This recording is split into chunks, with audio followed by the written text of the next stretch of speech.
Hi everyone. Some people had some questions about filling in an object with color or trying to get rid of some jagged lines that they've been having some issues with, and I decided to do a little bit of a tutorial. I'm going to show you how to fill in the same object but with different methods. Most of these can be done in other programs, but there's some that can only be done in Clip Studio Paint, depending how you do it. So let's get into it, and I'm going to do my best to explain it. So you start with your line art. Say you have your line art ready. Make sure the outside's clean and everything. What you do is get a new layer.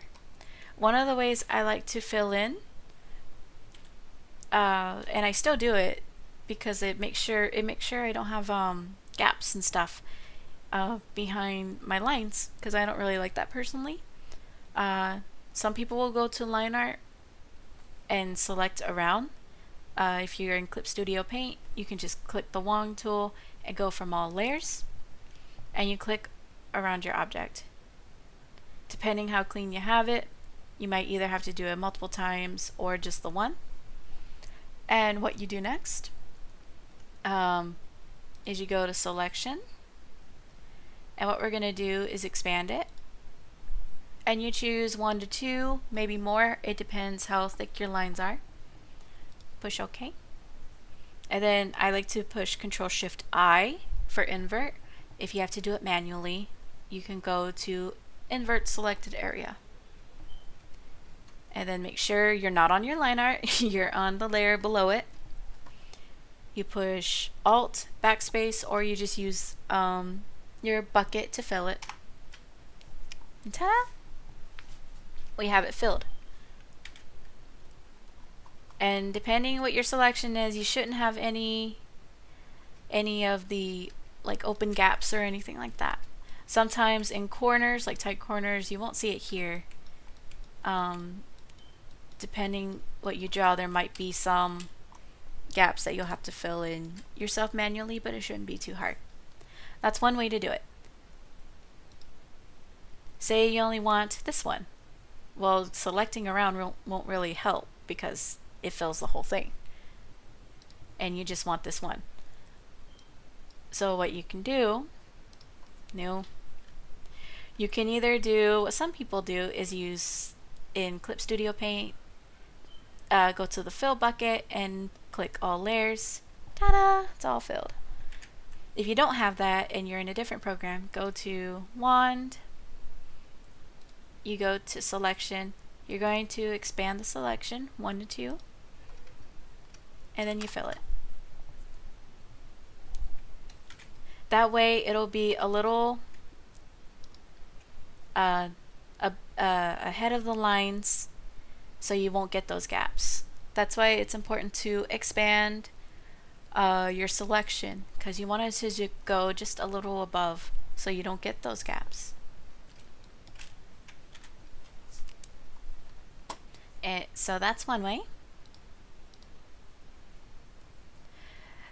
If you want to have this shaded, you would click it, new layer, and then you go to this thing called clip at layer below, and it's going to clip at the layer below this one. And then you pick whatever you want to shade it with, and it'll be just in whatever's filled here. So if let me change this color real quick. I'm messing up a lot, I'm sorry. So say I would want this one instead on this layer. I could just drag it up, and it'll just, whatever I do on this layer will stay in this layer, as long as it's clipped to the layer below it. You'll see this red line. You can also build on top of those, so you can do new layer, clip layer below, and then you can choose a different color. It can even override the color you have below it, as long as these are clipped down to the original layer. That's what they'll clip to, because if I clip this one down, it's going to affect the whole thing. So if you only want this selection affected, you do that. If you do not like the clip layer, the clip below layer, another thing you can do is you go to, you make your selection. So let me walk you through it. We'll pretend we don't have that. I'll only want this area colored. What you can do is select it. We do our selection, expand to, and then I'm going to make a group, and there's this rectangle circle, and what it'll do is create a new layer mask, and you'll see that it is dark with only the white area. New layer. What that means is that it will only color whatever is in the white area. So you can go all crazy and everything like that.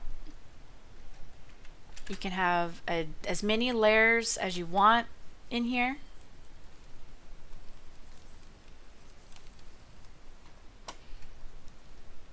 It is yours to control. You can even have different blending layers in this. Like the different blending layers are right here, and then you click whatever your heart desires, and it'll affect whatever in there. Now say that you want to expand it a bit. Like, oh, I want it over here a little more. What you do is you click, make sure you click this mask, and then you start painting it.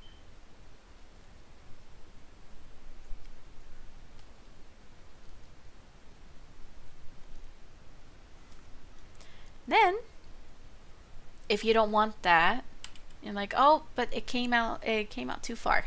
I don't want that. Then you just go to your eraser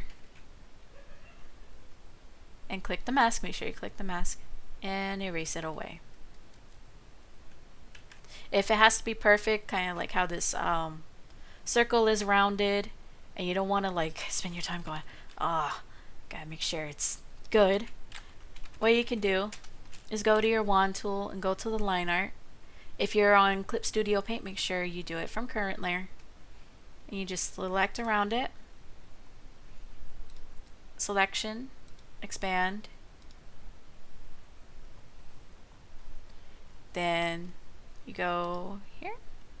You click the mask and backspace. There you go. All gone.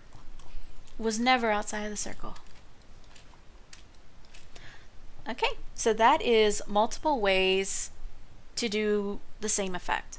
If you have any questions or there's something I didn't cover and I'm able to cover it, leave me a comment, send me a message on Tumblr, pyramidheaddesb.tumblr.com, and I will be sure to get to you if I'm able to answer it.